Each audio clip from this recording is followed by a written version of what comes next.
কাব্য, হ্যাঁ বল। পাতারা ঝরে গেলে গাছ কি মরে যায়? না, কেন? বলছি, তার আগে বল। ফুলেরা ঝরে গেলে গাছ কি ফুল ফোটানো বন্ধ করে দেয়? কোনো কিছু ঝরে গেলে, চলে গেলেও কোনো কিছুই থেমে থাকে না।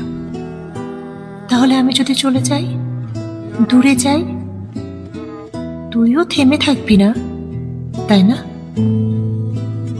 এগিয়ে যাওয়া মানে ভুলে যাওয়া না। তুই চলে গেলে আরো বেশি হৃদয় থেকে যাবি। কাব্য, হ্যাঁ বল। আমি কি তাহলে? পাতা নাকি ফুল? তুই শেকড়।